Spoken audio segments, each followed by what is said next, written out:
जो लोग राम मंदिर को लेकर के ज़्यादा उत्तेजित हो रहे हैं और ज़्यादा डंका बजा रहे हैं, सबसे पहले देखिए वो व्यक्ति है कौन, उसका लिंक कहाँ है, उसका फीडबैक जाके देखिए। दूसरी चीज़ का लाभ लेना, राम मंदिर का श्रेय लेकर के, राम मंदिर का प्रोपेगेंडा फैला करके, राम मंदिर के मुद्दे को मंदिर के मुद्दे बना करके इसको 2024 का जो कि एक दिग्गज नेता चाहिए जो डिसीजन ले, समाज के हित मिले और देश के हित मिले, युवाओं को हित मिले। सरकार ऐसी होनी चाहिए, सरकार ऐसे नहीं होनी चाहिए जो मेन मुद्दे से भटका करके अलग मुद्दा बना। 24 की तैयारी कर रहे हैं। मैम ये कहने की बात थोड़ी ना, ये तो समझने की बात है। चालाक आदमी तो समझ ही जाएगा नरेंद्र मोदी कौन से क्या करना चाहिए, किस काम में लगे हुए हैं, ये हमारे आपको ना समझने की जरूरत है। बाकी देश की जनता खुद समझदार है, उनको सारी चीजें। एनडीए हो चाहे इंडिया गठबंधन हो, सबकी निगाहें एक ही नेता के ऊपर टिका हुआ है, बहन मायावती। राम मंदिर से आपकी खुशी नहीं है, आपकी खुशी जाहिर। मैम ऐसा है, मेरे अंदर में आस्था है, गॉड के प्रति आस्था हो, आपको अगर राम भगवान राम के प्रति आस्था हो, वो आस्था मेरे द्वारा निकाला नहीं जाता।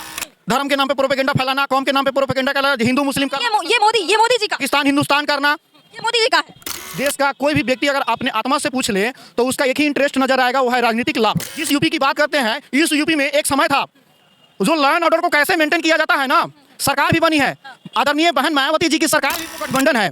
इंडिया गठबंधन की अगर बहन मायावती के बिना इंडिया गठबंधन है ना, बेसहारा है। उसको पता है कि पूरे भारत का सपना था राम मंदिर जो बन चुका है और बनकर तैयार हो गया है। 22 तारीख को नरेंद्र मोदी के हाथों उद्घाटन भी होने वाला है। लोग, मंत्री, नेता सब पहुंचने वाले हैं। लोग काफी बेसब्री से इंतजार कर रहे थे, जिस तरीके से वो अब सपना पूरा होते दिख रहा है। लोगों से जानेंगे कि इस बार राम मंदिर से लोग कितना खुश है या नहीं, नाराजगी क्या है, आखिर बेरोजगारी पे बात होनी चाहिए या फिर राम मंदिर पे बात होनी चाहिए। आइए लोगों से हम बात करेंगे, इस पे लोगों का क्या राय है। कैसे हैं सर? मैं बहुत अच्छा हूँ मैम। क्या लग रहा है, राम मंदिर से सब ठीक हो जाएगा? ऐसा है मैम, सबसे पहले चीज़ कि ये 2024 चल रहा है। 2024 में लोकसभा का इलेक्शन है और पार्टिकुलरली केंद्र सरकार के द्वारा राम मंदिर मुद्दा बनाया जा रहा है। तो राम मंदिर का मुद्दा बनाने का एक ही इंटरेस्ट है, वो है राजनीतिक इंटरेस्ट। राजनीतिक इंटरेस्ट आपको लग रहा है कि ये राजनीतिक इंटरेस्ट है। अगर आप न्यूट्रल होकर के सोचेंगे, अपने आत्मा से पूछेंगे, या इस देश का कोई भी व्यक्ति अगर अपने आत्मा से पूछ ले तो उसका एक ही इंटरेस्ट नजर आएगा, वो है राजनीतिक लाभ। राजनीतिक लाभ लेना, राम मंदिर का श्रेय लेकर के, राम मंदिर का प्रोपेगेंडा फैला करके, राम मंदिर के मुद्दे को मंदिर के मुद्दे बना करके इसको 2024 का जो कि लोकसभा इलेक्शन है उसमें उससे लाभ लेने की मेन मुद्दा है बीजेपी सरकार के द्वारा, केंद्र सरकार के द्वारा। और बाकी आप लोग के हित में अगर बात करेंगे मैम, तो आपके अंदर में कोई ये सारा राजनीतिक खेल चल रहा है। बिल्कुल मैम, बिल्कुल बिल्कुल। कैसे मानते हैं आप राजनीतिक खेल? कैसे मैम ऐसा है, अगर आप पढ़े लिखे व्यक्ति हो तो एक पढ़े लिखे के लॉजिक पे अगर आप विषय के आधार पे सोचेंगे, राजनीति के आधार पे सोचेंगे। लॉजिक विषय की बात कर रहे हैं, लेकिन यहाँ पे भारत का सपना था जो राम मंदिर बन गया, लोग खुश है, उत्साह मना रहे हैं, आप कह रहे हैं। मैडम ऐसा है, आप देख ले, जो लोग अगर राम मंदिर के लेकर के उत्साह मना रहे हैं वो व्यक्ति है कौन, वो व्यक्ति कैसा है। यूपी में खुशी है, लोगों का उत्साह नजर आ रहा है। मैम आपका सवाल बहुत अच्छा है, मैं आपके सवाल को ही जवाब दे रहा हूं, पहले आप सुना करें प्लीज।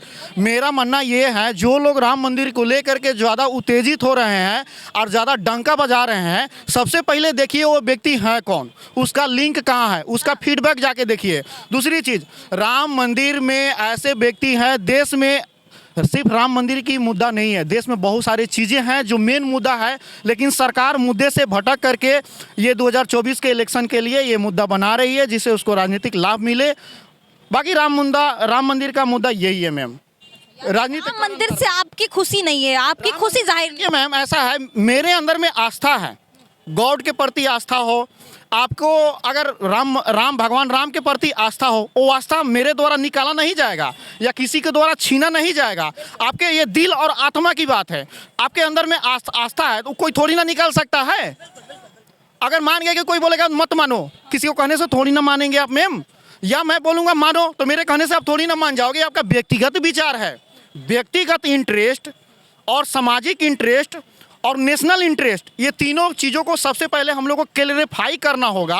और राम मंदिर क्या है, राम मंदिर आपको पहले ही हम बता दिए हैं मैम कि ये राजनीतिकरण है, कुछ नहीं है बस। सर सवाल ये है मेरा कि जिस तरीके से राम मंदिर की बात होनी चाहिए या फिर बेरोजगारी, जो युवा है, जो लोगों को तकलीफ हो रही है, इससे क्या क्या होना चाहिए? मैम तो यही मैं पूछ रहा हूँ, हमारे देश की हमारे राष्ट्र हित में, देश हित में, समाज हित में क्या नीड है, सबसे पहले एक गवर्नमेंट होने के नाते सबसे पहले इसको फुलफिल करने की ज़रूरत है। हमारे देश में इकोनॉमिक स्तर क्या है, हमारे देश में सामाजिक स्तर क्या है, हमारे सामाजिक शांति है, कायम है कि नहीं है, लॉ एंड ऑर्डर मेंटेन हो रहा है कि नहीं है हो रहा है, government according to law function कर रही है कि नहीं कर रही है, गवर्नमेंट का जो ऑर्गन है वो प्रॉपर काम कर रही है कि नहीं कर रही है, देश में बेरोजगारी बढ़ रही है कि नहीं, देश में क्या समस्या है क्या समस्या नहीं है। एक गवर्नमेंट का ये मेन काम होता है, गवर्नमेंट का ये काम होता है। अगर आप यानी कि आप ये कहना चाहते हैं कि मोदी जी को जो बिहार में पूरे बिहार जो चलाते हैं उसको देखना चाहिए, लेकिन अभी फिलहाल राम मंदिर में लगे हैं, अपने इलेक्शन की तैयारी कर रहे हैं, 2024 की तैयारी कर रहे हैं। मैम ये कहने की बात थोड़ी ना, ये तो समझने की बात है। चालाक आदमी तो समझ ही जाएगा नरेंद्र मोदी कौन से क्या करना चाहिए, किस काम में लगे हुए हैं, ये हमारे आपको ना समझने की ज़रूरत है। बाकी देश की जनता खुद समझदार है, उनको सारी चीज़ें पता है। जनता को कैसे अपने तरफ खींचना है ये सोच रहे हैं। प्रोपेगेंडा, धर्म के नाम पे प्रोपेगेंडा फैलाना, कौम के नाम पे प्रोपेगेंडा फैलाना, हिंदू मुस्लिम करना, ये मोदी जी का, पाकिस्तान हिंदुस्तान करना, ये मोदी जी का है। अब आप समझिए ना, ये तो जानते ही आप हैं। सीधे तौर पे कह रहे हैं कि मोदी जी, नहीं, आप ये समझ, ये कहने की जरूरत थोड़ी ना है, ये तो समझने की जरूरत है। हम लोग सब कोई पढ़े लिखे हैं, तो पढ़े लिखे हैं तो हम लोग देश का कानून भी जानते हैं, देश हित में देश की क्या जरूरत है वो भी जानते हैं मैम। तो ये चीज कहने की जरूरत थोड़ी ना, तो समझने की जरूरत नया है। साल आ गया है, नए साल में अब क्या लग रहा है, जिस तरीके से रेस में चल रहे हैं तो क्या लग रहा है, कुछ विकास होगा? मैम देखिए, सबसे पहले कि विकास निर्भर करता है, राम मंदिर ही चलेगा, यही तो मैं बताना चाहता हूँ मैम। जो विकास है ना, विकास वेलफेयर स्टेट, और वेलफेयर स्टेट मतलब होता है गवर्नमेंट। तो गवर्नमेंट की नीयत, अगर ऑनेस्ट गवर्नमेंट आ जाएगी ना तो विकास ऑटोमेटिक हो जाएगा। आप जिस यूपी की बात करते हैं, इस यूपी में एक समय था जो लॉ एंड ऑर्डर को कैसे मेंटेन किया जाता है ना, सरकार भी बनी है, आदरणीय बहन मायावती जी की सरकार भी बनी है।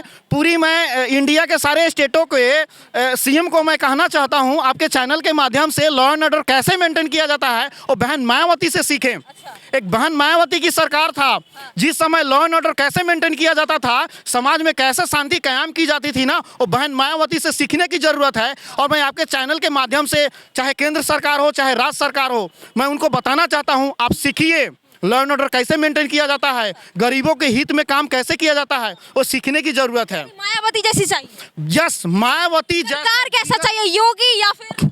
मैडम सरकार ऐसी चाहिए जो एक दिग्गज नेता चाहिए, जो डिसीजन ले, समाज के हित में ले और देश के हित में ले, युवाओं को हित में ले। सरकार ऐसी होनी चाहिए। सरकार ऐसे नहीं होनी चाहिए जो मेन मुद्दे से भटका करके अलग मुद्दा बना करके समाज में प्रोपेगेंडा फैलाए और प्रोपेगेंडा फैला करके उसका राजनीतिक लाभ ले। सरकार ऐसे नहीं होना चाहिए, समाज के हित में हो, राज्य एक सवाल करेंगे, इस बार अब क्या लग रहा है, फिर से आएंगे मोदी जी या फिर बदलाव चाहते हैं? देखिए मैम, सबसे पहले कि आप बहुत राजनीतिक पार्टियां अपना अफवाह फैलाते हैं, प्रोपेगेंडा फैलाते हैं, इसकी सरकार बनेगी उसकी सरकार बनेगी। लेकिन मैं आपके चैनल के माध्यम से एक चीज़ बताना चाहता हूं, चाहे एनडीए हो चाहे इंडिया गठबंधन हो, सबकी निगाहें एक ही नेता के ऊपर टिका हुआ है, वो है बहन मायावती। आज के डेट में राजनीतिक, ना मोदी ना नीतीश कुमार, सीधा मायावती। मैं बता रहा हूँ ना, ये इंडिया जो गठबंधन है, इंडिया गठबंधन की, अगर बहन मायावती के बिना इंडिया गठबंधन है ना बेसहारा है। उसको पता है कि पूरे इंडिया में बहन जी की वोट है, बहन जी की मायावती चाहिए। यस, मायावती, ना योगी ना मोदी, सीधा मायावती। मायावती अगर आ जाएंगी ना, इस देश का रुतबा, इस देश का सारी सिस्टम बदल जाएगा। उसके बाद से नेक्स्ट कोई आएगा ही नहीं। ऐसा लॉ एंड ऑर्डर मेंटेन किया जाएगा। राहुल गांधी भी है अच्छे, इसका जीता जागता एग्जाम्पल मुझे पता है। इसका जीता जागता 4 बार यूपी में बहन जी की सरकार बनी, और कैसे लॉ एंड ऑर्डर को मेंटेन किया जाता है ना, वो आप बिहार हो चाहे केंद्र हो, जितने भी सरकार है ना, दिग्गज नेता है, उनसे पूछ लिया जाए बहन जी और बहन मायावती जी के सरकार में कैसे law and किसी order पार्टी से तो maintain किया जाता है। मैं पार्टी से तो नहीं हूँ, लेकिन मैं एक इस देश की नागरिक होने के नाते मैं एक किसके गवर्नमेंट में लॉ एंड ऑर्डर कैसे था, क्राइम रेशियो क्या था, उसके माध्यम से मैं बता रहा हूँ। आप यूपी की बात की है मैडम, चाहे अखिलेश की सरकार हो चाहे योगी की सरकार हो, अभी योगी की सरकार जो क्राइम रेशियो है चरम सीमा पे पहुंची हुई है। वही क्राइम रेशियो, वही अपराध एक ऐसा था जो अपराधी जो है ना यूपी छोड़ कर भागते थे। राजा भैया का नाम शायद सब कोई जानता होगा, आपके पूरी इंडिया में जानते होंगे राजा भैया का नाम। ये लोग ना जैसे बहन जी की सरकार बनी ना वैसे सलाखे के अंदर चले गए। यूपी में ना एक दहशत फैल गई अपराधियों के बीच में कि बहन जी की सरकार है, अगर हम अपने आप को नहीं सुधार पाए तो बहन मायावती जी सुधार देंगी। कि ना मोदी ना नीतीश कुमार, सीधा मायावती चाहिए, राहुल गांधी भी नहीं। मैं बता रहा हूँ इस देश के लिए सबसे बेस्ट ऑप्शन है बहन जी। और बहन जी इंडिया में मायावती। हाँ, इंडिया में भी पता है सबको कि बहन जी अगर मोदी को इस देश से और केंद्र सरकार से हटाना है, मोदी को केंद्र से हटाना है तो इंडिया अच्छे काम कर रहे हैं मोदी जी, आप क्यों हटाना चाहते? इंडिया गठबंधन इसलिए बन रही है क्योंकि मोदी को केंद्र से हटाना है। इंडिया गठबंधन, इंडिया के पूरी पार्टियां अपोजिशन मिलने का एक ही पर्पस है, मोदी को हटाना है। लेकिन इस बात का भी डर है कि इंडिया गठबंधन हम बना लेंगे लेकिन मोदी नहीं हट पाएगा, इसको पता है। और एक व्यक्ति इंडिया गठबंधन का पीएम कैंडिडेट घोषित कर दे 2024 में, मैं दावे के साथ कह रहा हूं मोदी यूं हट जाएगा, एनडीए में हलचल मच जाएगी। सोच लिए कि मोदी को हटाना है। बिल्कुल, अगर मोदी को हटाना है तो बहन जी के पीएम कैंडिडेट बनाना है। अगर बहन जी को पीएम कैंडिडेट नहीं बनाया गया तो मैं बता रहा हूं, आप भी है मैम यहीं पे, मैं भी बहुत आपके चैनल के माध्यम से जितने भी जनता सुन रही है सब कोई देख रहा है, मोदी नहीं हटेगा। अगर बहन जी को पीएम कैंडिडेट इंडिया गठबंधन के द्वारा मोदी जी हटेंगे तो कुछ विकास होगा, अच्छा काम होगा। बिल्कुल, बदलाव चाहिए, देश में बदलाव चाहिए, केंद्र में बदलाव चाहिए। मोदी जी को 10 सालों से 2 बार से पीएम बना करके लोग तबाही झेला है, इस देश में संकट झेला है, इस देश में बेरोजगारी झेला है, इस देश में क्राइम हुआ है। लेकिन मैं चाहता हूं लॉ एंड ऑर्डर मेंटेन कैसे किया जाता है, इसलिए लॉ एंड ऑर्डर मेंटेन करने के लिए बहन जी को पीएम कैंडिडेट इंडिया गठबंधन के द्वारा घोषित कर दिया जाए। 2024 में मोदी नजर नहीं आएगा। चलिए तो देखिए यहाँ पे जनता के बीच थे, इन्होंने बात किया, साफ तौर पे इनका ये कहना है कि ना मोदी ना नीतीश कुमार ना राहुल गांधी, सीधा अब इनको चाहिए मायावती, ना योगी भी नहीं चाहिए। जिस तरीके से राम मंदिर की उद्घाटन होने वाली है 22 तारीख को, इसको लेकर लोगों में काफी गुस्सा नजर आ रहा है। यूं इसलिए क्योंकि ना बेरोजगारी की बात हो रही है, जो इस तरीके से बेरोजगारी चरम सीमा पे है, इसको लेकर लोगों में गुस्सा काफी है कि सिर्फ मंदिर की बात की जा रही है, यहाँ पे न लोगों को युवा की नजर नहीं आ रही, यहाँ पे गरीबों की बात नहीं की जा रही है, सिर्फ राम मंदिर की बात की जा रही है। इसलिए लोगों को गुस्सा नजर आ रहा है। देखिए, देखना दिलचस्प ये होगा कि अब क्या होने वाला है। कमेंट करके राय जरूर दीजिएगा। धन्यवाद।